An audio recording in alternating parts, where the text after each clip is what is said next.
우리 주 예수 그리스도로 보는 은혜와 건강이 이 자리에 계신 여러분과 함께 하시길 주님의 이름으로 축원합니다.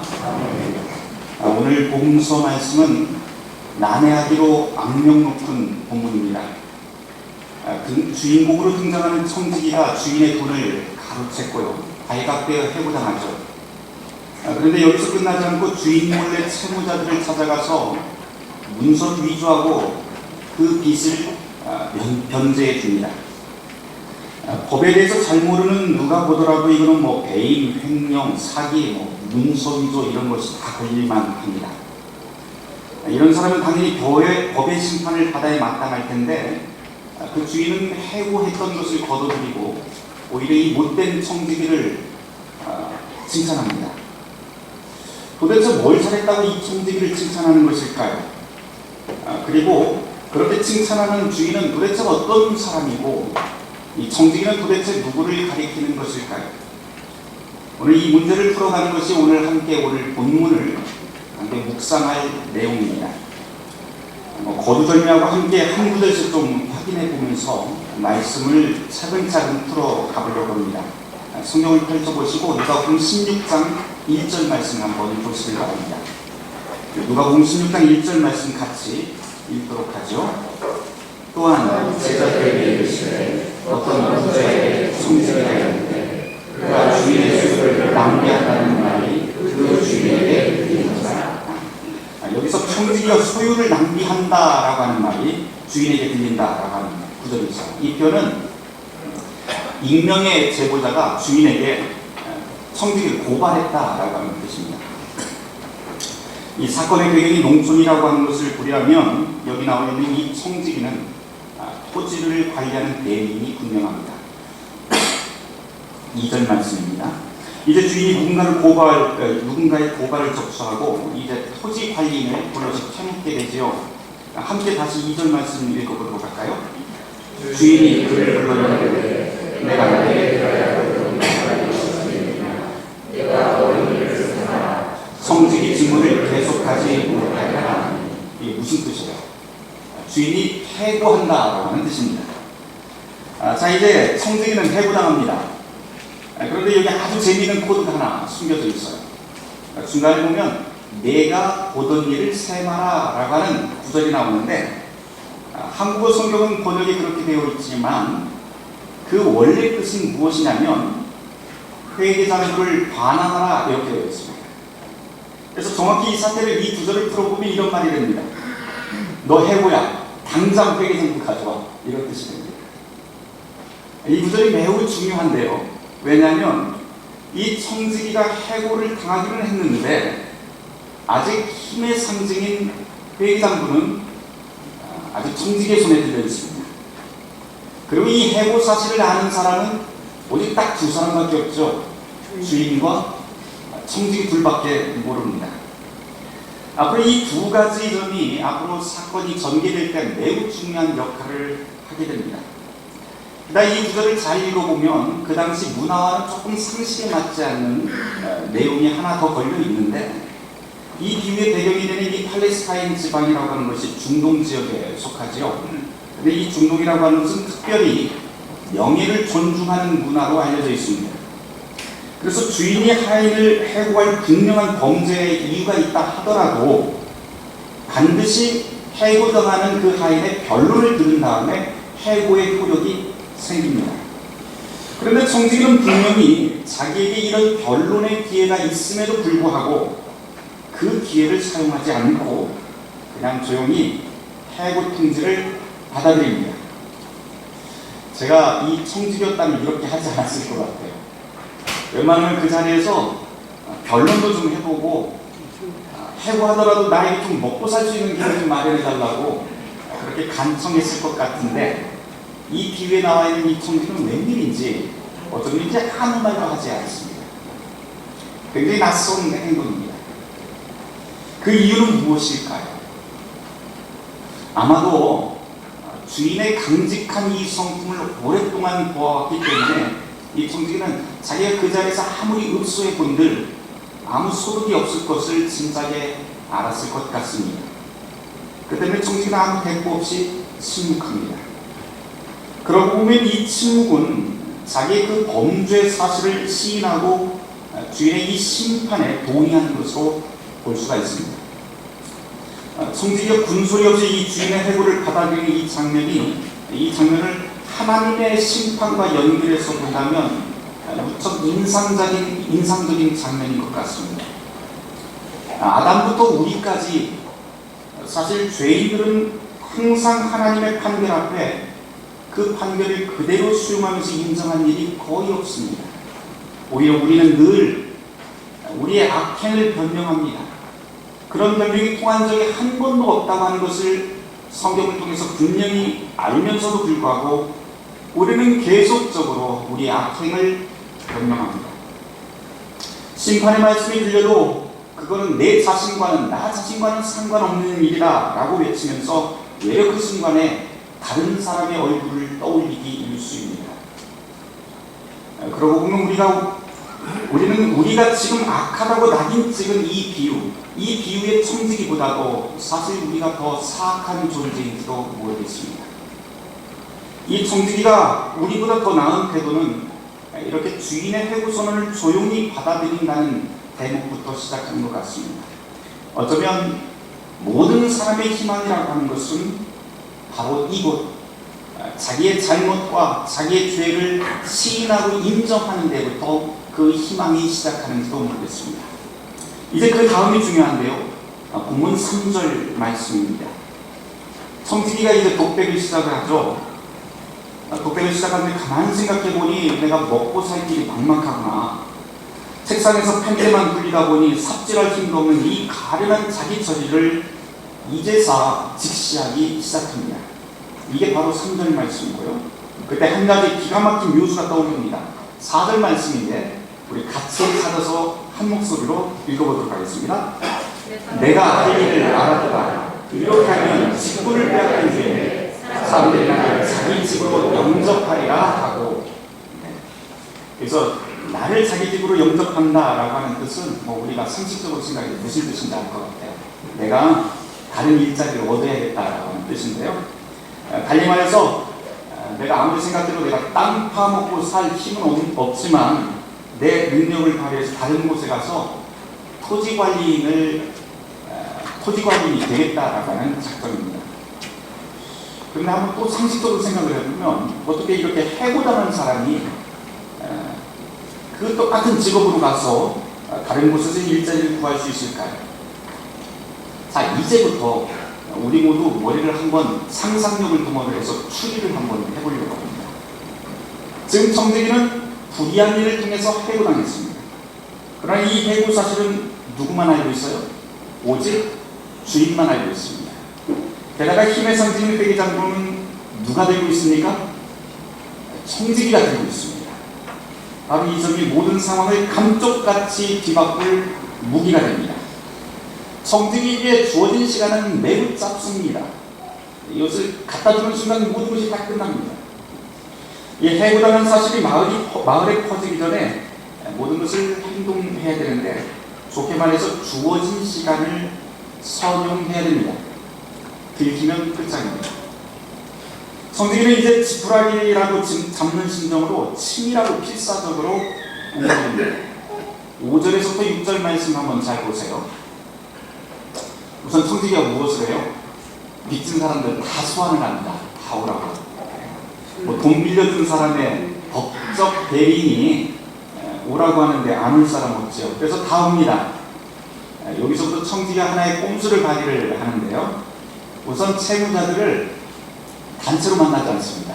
단체로 만나지 않고 1대1로 만나요. 단체 교섭하면 넘어갈 수 있잖아요.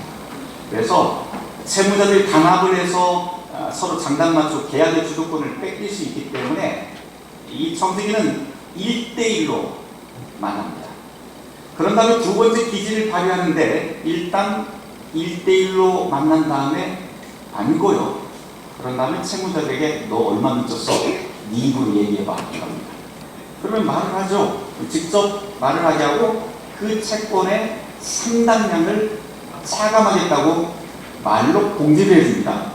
그러면서 차용증 하나 딱 써서 그 다음 딱 내립니다. 계약서를. 그런데 네가 사인해. 그럽니다. 직접 사용합니다. 이게 무슨 말일까요? 저는 이 대목 보면서 예수님의 이 비유가 상상을 초월할 정도로 참 흥미진진하고 재밌구나 싶었습니다. 뭐라고 표현할 수는 없지만 예수님께서 지금 청중들 앞에서 이 이야기를 들려주면서요, 아주 진지하게 그러나 굉장히 풍자적으로 유쾌하게 이 말씀을 하면서 청중들의 표정이 어떻게 변하는지 이렇게 한번 보시는 것 같습니다. 예수님의 이야기를 한번 잘 들어보세요. 이 청중은 지금 능청맞게 주인의 합법적인 대리인이냐 서류를 앞에 내립니다. 그런데 채무자들은 모르죠. 지금 해고당한 사실도. 그런데 채무자들의 그 빚을 말도 안 되는 수준으로 변제를 시켜줍니다. 그러니까 채무자들 입장에서는 어때요? 정신 못 차릴 정도로 굉장히 기가 막히게 너무 좋은 거예요. 표정 관리가 안 될 정도입니다. 그래서 이 채무자는, 그러니까 청지기는 이 기회를 놓칠세라 앞뒤 제 것 없이 서류부터 딱 꺼내놓으니까 채무자 역시도 빚진 사람 역시도 그 서류에 후다닥 사인을 해버립니다. 그런데 실은 이 장면은요, 청지기가 지금 마을 모든 사람들을 다 공범으로 만들어버리는 장면입니다. 여기서 청지기가 노린 것이 무엇일까요? 간단해요. 혹시라도 자기가 그 해고당한 사실이 들통날 때를 대비해서 동네 사람들이 자기를 비판하거나 험담하지 못하도록 한 사람씩 입을 막아버린다라고 볼 수 있습니다. 이걸 전문용어로 뭐라고 하면 물귀신 작전이라고 해요. 채무자가 이런 사기에 가담하게 되면 당연히 차후에라도 주인에게 그때 일을 말할 수 없게 되죠. 게다가 청지기와 각 채무자 간에 나눴던 그 대화를 듣거나 본 사람은 아무도 없습니다. 남은 것은 뭐만 있어요? 계약서 한 장. 효력이 있는 계약서 한 장만 탈락 남아 있어요.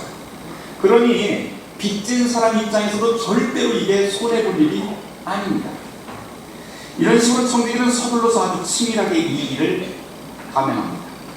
게다가 주어진 시간도 얼마 남지 않았죠. 변제한 액수는 상당합니다.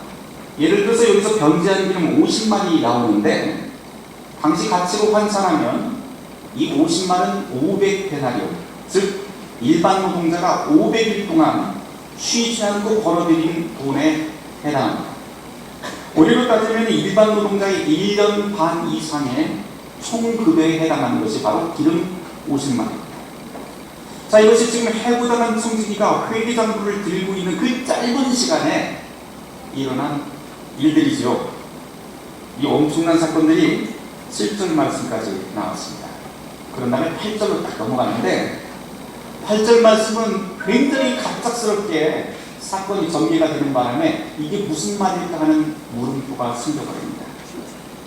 왜냐하면 주인이 이 옳지 못한 청지기의 일을 갑작스럽게 아무 이유 없이 칭찬을 해버립니다. 너무 갑작스러운 탓에 7절에서 8절로 그냥 넘어가면 오늘의 예수님의 이 비유는 너무 이상한, 아주 이상한 이야기가 되어버립니다. 여기서 잠깐 쉬어가려고 해요. 8절로 곧장 넘어가지 말고 여러분의 상상력을 한번 총동원해 보시기를 바랍니다. 빚을 탕감받은 이 동네 사람들의 기분은 어땠을까 하는 겁니다. 어떤 반응을 했을까요? 여러분이 이런 액수를 갑자기 탕감을 받았다면 어떻게 하시겠습니까? 어떨까요? 네, 그렇습니다. 보나마나 계약서에 사인하자마자 집으로 돌아와서 아내와 가족들에게 이 땡 잡은 소식을 알렸을 거예요. 그렇죠? 나 땡 잡았어. 그러면서 이 작은 동네이다 보니까 동네 안에 있는 그 소장농들이 모두 다 집집마다 다 그 소식들이 다 들리기 시작합니다. 웃음꽃이 피겠죠. 그러면서 너도 나도 그 주인에게, 부자 주인에게 변제받았다는 소식들이 집집마다 점점점 퍼지기 시작합니다. 그러면서 사람들이 무슨 이야기를 하냐면 역시 저 부자 대단한 분이야. 그러면서 이 부자를 칭송하기 시작합니다. 이렇게 해서 이런 어이없는 동네 잔치가 벌어지는데요. 청지기는 아마 아무 일 없었다는 듯이 능청맞게 또 회계장부를 들고 어디를 찾아가면 주인에게 가겠죠. 주인에게 가서 이제 돌려주러 가게 됩니다.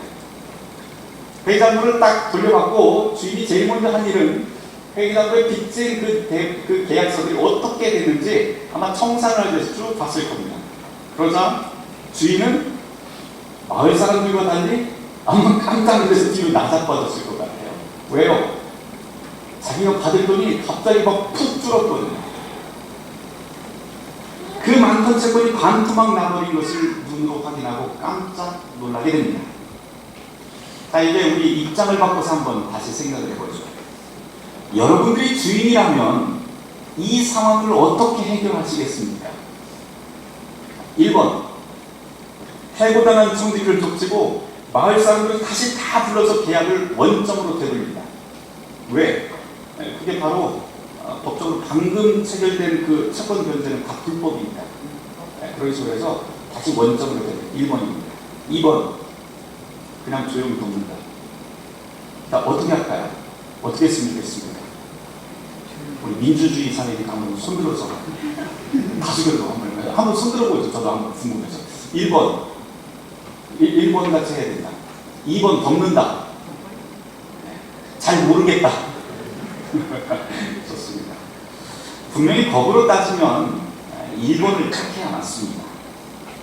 그렇지만 미래까지 한 수 앞을 내다보는 사람이라면 조금 다른 선택을 했을 것 같아요. 왜냐하면 주인은 지금 마을 전체로부터 인식이 투한 사람으로 칭송을 받고 있고요. 그래서 나중 일을 생각한다면 지금 이런 잔치 분위기가 확 뒤엎어버리면 결국 주인은 마을에서 어떤 사람이 되면 돈밖에 모르는 악독한 지주라고 하는 그런 되치기 공격을 받게 됩니다. 그 때문에 주인은 이 청지기 일이 밉상인 건 분명하지만 그 대신에 자기 이름이 온 동네에서 드높여지는 칭송을 계속 듣는 편이 훨씬 더 미래에 선한 선택이 될 것이라고 판단할 것 같습니다. 여기서 한 가지 더 놓치지 말아야 될 게 있을 것 같아요. 여기 나와 있는 이 주인은 단지 이런 이속, 계산속 때문에 입을 다물고 있었던 것은 아닐 거라고 하는 확신이 저는 듭니다. 이 비유에 나와 있는 이 주인은요, 이미 전부터 선하고 너그러운 성품을 가진 게 확실하다고 저는 생각합니다. 왜냐하면 당시 문화에서는 청지기가 만일 이러한 죄를 저질렀다라고 하면 해고되는 것은 물론이거니와 즉시 옥에 가두고 그의 가족까지 노예로 팔 수 있었기 때문입니다. 그런데 오늘 비유를 꼼꼼히 읽어보면 주인은 종을 해고하기는 했어요. 그런데 옥에 가두지도 않았고 그 가족들도 같이 노예로 팔지도 않습니다. 일반 논리를 뛰어넘었습니다. 우리가 이 점을 조금 유념할 필요가 있을 것 같습니다. 청지기가 지금 요수를 낸 지점이 바로 여기가 아닐까 싶습니다. 주인의 온유하고 너그러운 성품에 자기의 전 인생을 거는 모험을 감행한 것이죠. 청지기는 주인의 너그러운 성품에 자기 운명을 건 다음 그 작은 기회를 살리려고 최선을 다합니다. 이제 잠시 쉬었던 8절로 다시 돌아가도록 하죠. 주인은 지금 청지기 때문에 큰 손해를 입었죠. 그럼에도 불구하고 주인은 죄를 지은 종을 칭찬합니다. 8절 말씀 같이 한번 읽어보도록 하죠. 같이 읽습니다. 주인이 이 옳지 않은 청지기가 칭찬하였으니 이 세대의 아들들이 자기 시대에 있어서는 빛의 아들들보다 더 지혜로운입니다. 방금 읽은 이 8절 말씀은 이 사건 전체에 대한, 이 비유의 전체에 대한 예수님의 총평입니다. 그런데 여기서 주님은 아주 재미있는 말씀을 해주세요. 뭐라고 하냐면 이 세대의 아들들이 빛의 아들들보다 훨씬 낫다라고 말씀해요. 그럼 이 둘은 도대체 누구를 지칭하는 것일까요? 그 다음 구절인 9절 말씀을 여러분들이 보시면 누구를 지칭하는데 답이 나올 것 같아요. 9절 말씀도 함께 읽어볼까요? 시작. 내가 너희에게 말하노니 불의의 제물로 친구를 사귀라. 그리하면 그 제물이 없어질 때에 그들이 너희를 영주하여 스스로 영접하리라. 여기서 9절 말씀에서 너희라고 되어 있는데 이 너희는 누구를 지칭하는 말입니까? 누구예요? 우리가 지난 몇 주일 동안 계속해서 누가복음 14장부터 이어지는 말씀을 계속 묵상하고 있습니다. 거기서부터 보면 예수님 앞에 굉장히 많은 청중들이 있었는데요. 아주 다양한 계층 사람들이죠. 죄인과 세리부터 시작해서 서기관과 바리새인까지 각계각층이 예수님 앞에 모입니다. 지난주 말씀에서 그 이점을 확인했었죠. 이렇게 많은 사람들 가운데서도 주님께서 중점적으로 말씀의 대상으로 삼은 그 부류가 있었는데 그게 누구냐면 바로 바리새인들이었습니다. 이 바리새인들은 스스로 나는 선민 중에 선민이고 의인 중에 의인이라고 자부하던 사람들입니다. 그래서 9절 말씀에 예수님께서 내가 너희에게 말한다 라고 하는 구절에서 이 너희라고 하는 것은 예수님 앞에 있는 모든 사람들을 함께 지칭하기는 하지만 특별히 그 중에서도 바리새인들을 콕 집어내는 쪽집게 같은 말씀이라고 할 수가 있습니다. 또 그렇게 따져보면 8절도 이제 어렵지 않게 해석이 되는데요. 빛의 아들들이라고 되어 있는 것은 그렇게 나는 빛으로 살고 있어 라고 자부하고 있는 바리새인들을 지칭하는 것이고, 반면에 이 세대의 아들들이라고 하는 말은 완전 속물이라고 하는 뜻인데요. 그 속물은 누구예요? 다시 말해서 빛의 아들들이 속물이라고 지적하는 죄인으로 나를 찍는 사람들. 오늘 이 구절로 다시 예수님 앞에 있는 청중들로 들으면 세리와 죄인들 그리고 이방인들이 바로 여기 나오는 이 세대의 아들들이 됩니다. 그래서 8절 말씀은 바리새인처럼 특권의식으로 사는 사람보다 오히려 그 반대편에 사는 사람들이 오히려 더 하나님 나라에 가깝다라고 하는 뜻이 됩니다. 9절 말씀으로 다시 가봅니다. 거기 보면 아주 알쏭달쏭한 말씀이잖아요. 불의의 제물로 친구를 사귀라 라고 하는 가르침인데, 여러분들 이 말씀이 어떻게 들리는지 모르겠어요. 예전에 어떤 분이 이 구절로 설교를 하는 걸 제가 들은 적이 있는데 이렇게 설교를 하시더라고요. 여러분, 개같이 벌어서 정승같이 써야 됩니다. 그러니 불법으로 돈을 벌었더라도 그 돈으로 헌금 잘하고 사회에서 열심히 하면 하나님이 여러분들을 칭찬하고 축복해 주십니다. 여러분, 이게 맞는 말일까요? 말도 안 되는 설교예요. 주님은 절대로 불법을 용인하는 그런 분 아닙니다. 그럼 이 구절의 뜻은 무엇일까요? 루터는 이 구절을, 불의의 제물이라고 하는 이 구절을 불의한 신, 즉 망몬이라고 그렇게 해석을 합니다. 우리가 떠받들고 사는 불의한 신이 지금 돈이라고 하는 것이지요.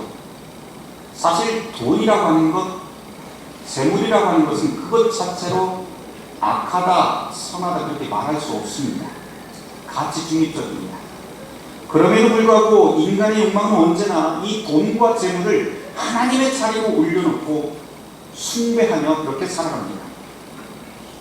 돈이라는 게 원래 그 기능은 사람을 위해서 쓰여져야 되는 것인데, 그 돈을 하나님처럼 떠받드는 순간 그 돈이 우리의 모든 것을 다 빼앗아 버립니다.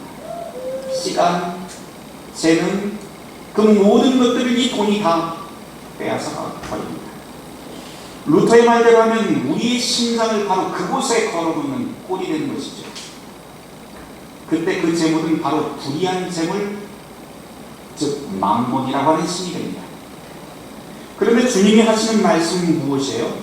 그 불의한 재물로 친구를 사귀라. 돈을 숭배의 대상이 아니라 친구와 사람을 살리는 데 사용하라 라고 하는 뜻입니다. 즉 모든 우리의 소유는 사람을 살리는 원래 기능대로 그 가치대로 살게 된다 라고 하는 뜻입니다. 다시 말해서 예수님이 이 말씀하시는 궁극적인 의미는 돈이라고 하는 것, 하나님과 비교할 바가 아니냐 라고 하는 뜻이죠. 그래서 이 돈은 10절에서 이제 지극히 작은 것, 하나님과 비교해서 지극히 작은 것으로 비유가 됩니다. 그리고 이 작은 것에 충성한다라고 하는 것은요, 우리가 가진 그 소유를 원래의 가치대로 신실하게 사용할 줄 알아야 된다. 이것을 주님은 우리의 친구들을 사귀는 데 사용하라 라고 표현하십니다.